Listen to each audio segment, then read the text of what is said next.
जैनेन्द्र कुमार द्वारा लिखी गई कहानी पत्नी। शहर के एक ओर तिरस्कृत मकान, दूसरा तल्ला। वहां चौके पर एक स्त्री अंगीठी सामने लिए बैठी है। अंगीठी की आंख राख हुई जा रही है। वह जाने क्या सोच रही है। उसकी अवस्था 20-22 के लगभग होगी। देह से कुछ दुबली है और संभ्रांत कुल की मालूम होती है। एकाएक अंगीठी में राख होती आग की ओर स्त्री का ध्यान गया। घुटनों पर हाथ देकर वह उठी। उठकर कुछ कोयले लाई। कोयले अंगीठी में डालकर फिर किनारे ऐसे बैठ गई मानो याद करना चाहती है कि अब क्या करूं। घर में और कोई नहीं और समय 12 से ऊपर हो गया है। दो प्राणी घर में रहते हैं, पति और पत्नी। पति सवेरे से गए हैं कि लौटे नहीं और पत्नी चौके में बैठी है। सुनंदा सोचती है, नहीं सोचती कहाँ है, असल भाव से वह तो वहां बैठी ही है। सोचने को है तो यही कि कोयले बुझ न जाएं। वे जाने कब आ जाएंगे। 1 बज गया है। कुछ हो, आदमी को अपनी देह की फिक्र करनी चाहिए। और सुनंदा बैठी है, वह कुछ कर नहीं रही है। जब वे आएंगे तब रोटी बना देगी। वे जाने कहाँ कहाँ देर लगा देते हैं और कब तक बैठूं। मुझसे नहीं बैठा जाता। कोयले भी लहक आए हैं। और उसने झल्लाकर तवा अंगीठी पर रख दिया। नहीं, अब वह रोटी बना ही देगी। उसने खींचकर जोर से आटे की थाली सामने खींच ली और रोटी बेलने लगी। थोड़ी देर बाद उसने जीने पर पैरों की आहट सुनी। उसके मुख पर कुछ तल्लीनता आई। क्षण भर वह आभा उसके चेहरे पर रहकर चली गई और वह फिर उसी भांति काम में लग गई। कालिंदी चरण पति आए। उनके पीछे पीछे 3 और उनके मित्र भी आए। ये आपस में बातें करते आ रहे थे और खूब गर्म थे। कालिंदी चरण अपने मित्रों के साथ सीधे अपने कमरे में चले गए। उनमें बहस छिड़ी थी। कमरे में पहुंचकर रुकी बहस फिर छिड़ गई। ये चारों व्यक्ति देश उद्धार के संबंध में कटिबद्ध हैं। चर्चा उसी सिलसिले में चल रही है। भारत माता को स्वतंत्र कराना होगा और नीति अनीति, हिंसा अहिंसा को देखने का यह समय नहीं है। मीठी बातों का परिणाम बहुत देखा। मीठी बातों से बाघ के मुंह से अपना सिर नहीं निकाला जा सकता। उस वक्त बाघ मारना ही एक इलाज है। आतंक, हाँ आतंक। हमें क्या आतंकवाद से डरना होगा। लोग हैं जो कहते हैं आतंकवादी मूर्ख हैं, वे बच्चे हैं। हाँ, वे हैं बच्चे और मूर्ख। उन्हें बुजुर्गी और बुद्धिमानी नहीं चाहिए। हमें नहीं अभिलाषा अपने जीने की। हमें नहीं मोह अपने बाल बच्चों का। हमें नहीं गर्ज धन दौलत की। तब हम मरने के लिए आजाद क्यों नहीं हैं। जुल्म को मिटाने के लिए कुछ जुल्म होगा ही। उससे वे डरे जो डरते हैं। डर हम जवानों के लिए नहीं है। फिर वे चारों आदमी निश्चय करने लगे कि उन्हें खुद क्या करना चाहिए। इतने में कालिंदी चरण को ध्यान आया कि न उसने खाना खाया है न मित्रों को खाने के लिए पूछा है। उसने अपने मित्रों से माफी मांगकर छुट्टी ली और सुनंदा की तरफ चला। सुनंदा जहाँ थी वहाँ है। वह रोटी बना चुकी है। अंगीठी के कोयले उल्टे तवे से दबे हैं। माथे को अंगुलियों पर टिकाकर वह बैठी है। बैठी बैठी सूनी सी देख रही है। सुन रही है कि उसके पति कालिंदी चरण अपने मित्रों के साथ क्यों और क्या बातें कर रहे हैं।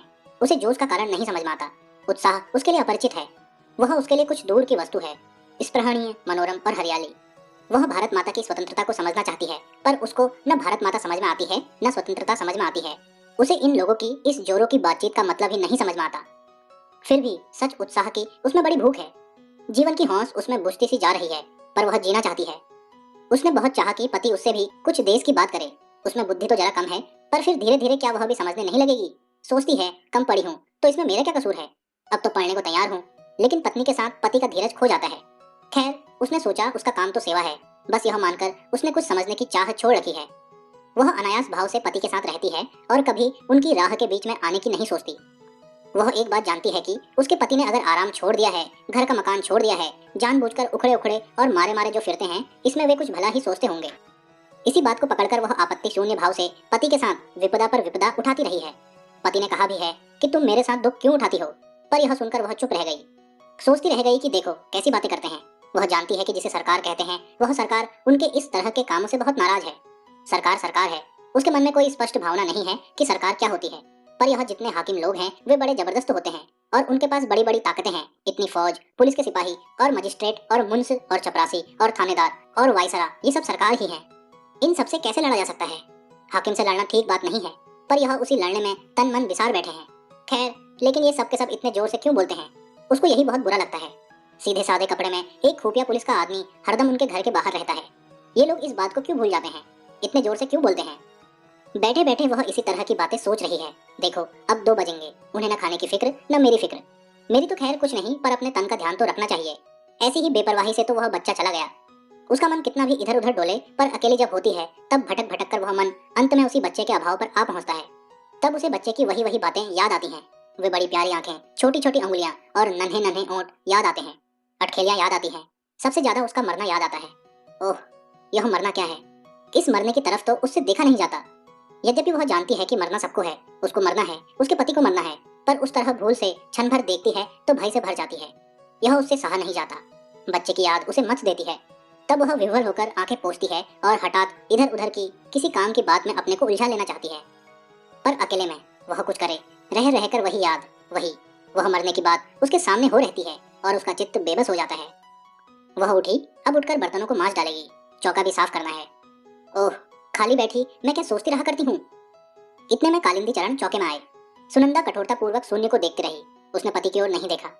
कालिंदी ने कहा, सुनंदा, खाने वाले हम 4 हैं, खाना हो गया? सुनंदा चून की थाली और चकला बेलन और बटलोई, खाली बर्तन वगैरह उठाकर चल दी, कुछ भी नहीं बोली। कालिंदी ने कहा, सुनती हो, 3 आदमी मेरे साथ और हैं, खाना बन सके तो कहो, नहीं तो इतने में ही काम चला लेंगे। सुनंदा कुछ भी नहीं बोली, उसके मन में बेहद गुस्सा उठने लगा। यह उससे क्षमा प्रार्थी से क्यों बात कर रहे हैं, हंसकर क्यों नहीं कह देते कि कुछ और खाना बना दो, जैसे मैं गैर हूँ। अच्छी बात है, तो मैं भी गुलाम नहीं हूँ कि इनके ही काम में लगी रहूं। मैं कुछ नहीं जानती खाना वाना, और वह चुप रही। कालिंदी चरण ने जरा जोर से कहा, सुनंदा। सुनंदा के जी में ऐसा हुआ कि हाथ की बटलोई को खूब जोर से फेंक दे। किसी का गुस्सा सहने के लिए वह नहीं है। उसे तनिक भी सुध न रही कि अभी बैठे बैठे इन्हीं अपने पति के बारे में कैसी प्रीति की और भलाई की बातें सोच रही थी। इस वक्त भीतर ही भीतर गुस्से से घुटकर रह गई। क्यों, बोल भी नहीं सकती? सुनंदा नहीं बोली। तो अच्छी बात है, खाना कोई भी नहीं खाएगा। यह कहकर कालिंदी तैश में पैर पटकते लौट कर चले गए। कालिंदी चरण अपने दल में उग्र नहीं समझे जाते, किसी कदर उदार समझे जाते हैं। सदस्य अधिकतर विवाहित हैं। कालिंदी चरण विवाहित ही नहीं है, वह एक बच्चा खो चुके हैं। उनकी बात का दल में आदर है, कुछ लोग उनके धीमेपन से रुष्ट भी हैं। वह दल में विवेक के प्रतिनिधि हैं और उत्पात पर अंकुश का काम करते हैं। बहस इतनी बात पर थी कि कालिंदी का मत था कि हमें आतंक को छोड़ने की ओर बढ़ना चाहिए। आतंक से विवेक कुंठित होता है और या तो मनुष्य उससे उत्तेजित ही रहता है या उसके भय से दबा रहता है। दोनों ही स्थितियां श्रेष्ठ नहीं है। हमारा लक्ष्य बुद्धि को चारों ओर से जगाना है, उसे आतंकित करना नहीं। सरकार व्यक्ति और राष्ट्र के विकास के ऊपर बैठकर उसे दबाना चाहती है। हम इसी विकास के अवरोध को हटाना चाहते हैं, इसी को मुक्त कराना चाहते हैं। आतंक से वह काम नहीं होगा। जो शक्ति के मद में उन्मत्त हैं, असली काम तो उनका मद उतारने और उनमें कर्तव्य भावना का प्रकाश जगाने का है। हम स्वीकार करें कि उसका मद टक्कर खाकर चोट पाकर ही उतरेगा। यह चोट देने के लिए हमें अवश्य तैयार रहना चाहिए, पर यह नोचा नाची उपयुक्त नहीं। इससे सत्ता का कुछ बिगड़ता तो नहीं, उल्टे उसे अपने औचित्य पर संतोष हो जाता है। पर जब सुनंदा के पास से लौटकर आया, तब देखा कि कालिंदी अपने पक्ष पर दृढ़ नहीं है। वह सहमत हो सकता है कि हाँ, आतंक जरूरी भी है। हाँ, उसने कहा, यह ठीक है कि हम लोग कुछ काम शुरू कर दें। इसके साथ ही कहा, आप लोगों को भूख नहीं लगी है क्या? उनकी तबीयत खराब है, इससे यहाँ तो खाना बना नहीं, बताओ क्या किया जाए? कहीं होटल चलें? एक ने कहा कि कुछ बाजार से यहीं मंगा लेना चाहिए, दूसरे की राय हुई कि होटल ही चलना चाहिए। इसी तरह की बातों में लगे थे कि सुनंदा ने एक बड़ी से थाली में खाना परोसकर उनके बीच ला रखा। रखकर वह चुपचाप चली गई। फिर आकर पास ही 4 गिलास पानी के रख दिए और फिर उसी भांति चुपचाप चली गई। कालिंदी को जैसे किसी ने काट लिया। तीनों मित्र चुप रहे। उन्हें अनुभव हो रहा था कि पति पत्नी के बीच स्थिति में कहीं कुछ तनाव पड़ा हुआ है। अंत में एक ने कहा, कालिंदी, तुम तो कहते थे खाना बना नहीं है। कालिंदी ने झेंप कर कहा, मेरा मतलब था काफी नहीं है। दूसरे ने कहा, काफी है, सब चल जाएगा। देखूं कुछ और हो तो, कहकर कालिंदी उठ गया। आकर सुनंदा से बोला, यह तुमसे किसने कहा था कि खाना वहां ले आओ? मैंने क्या कहा था? चलो उठा लाओ थाली, हमें किसी को यहाँ नहीं खाना है, हम होटल जाएंगे। सुनंदा नहीं बोली। कालिंदी भी कुछ देर गुम खड़ा रहा। तरह तरह की बातें उसके मन में और कंठ में आती थी। उसे अपना अपमान मालूम हो रहा था और अपमान असह्य था। उसने कहा, सुनती नहीं हो कि कोई क्या कह रहा है? क्यों? सुनंदा ने मुंह फेर लिया। क्या मैं बकते रहने के लिए हूँ? सुनंदा भीतर ही भीतर घुट गई। मैं पूछता हूँ कि जब मैं कह गया था तब खाना ले जाने की क्या जरूरत थी? सुनंदा ने मुड़कर और अपने को दबाकर धीमे से कहा, खाओगे नहीं? एक तो बच गया। कालिंदी निरस्त्र होने लगा। यह उसे बुरा मालूम हुआ। उसने मानो धमकी के साथ पूछा, खाना और है? सुनंदा ने धीमे से कहा, अचार लेते जाओ। खाना और नहीं है? अच्छा लाओ अचार। सुनंदा ने अचार ला दिया और कालिंदी भी चला गया। सुनंदा ने अपने लिए कुछ भी बचाकर नहीं रखा था। उसे यह सूझा ही नहीं था कि उसे भी खाना है। अब कालिंदी के लौटने पर ही जैसे उसे मालूम हुआ कि उसने अपने लिए कुछ भी बचाकर नहीं रखा है। वह अपने से रुष्ट हुई। उसका मन कठोर हुआ, इसलिए नहीं कि क्यों उसने खाना नहीं बचाया। इस पर तो उसमें स्वाभिमान का भाव जागता था। मन कठोर यूं हुआ कि वह इस तरह की बात सोचती ही क्यों है। छी, यह भी सोचने की बात है। और उसमें कड़वाहट भी फैली। हठात यह उसके मन को लगता है कि देखो, उन्होंने एक बार भी नहीं पूछा कि तुम क्या खाओगे। क्या मैं यह सह सकती थी कि मैं तो खाऊं और उनके मित्र भूखे रहें? पर पूछ लेते तो क्या था।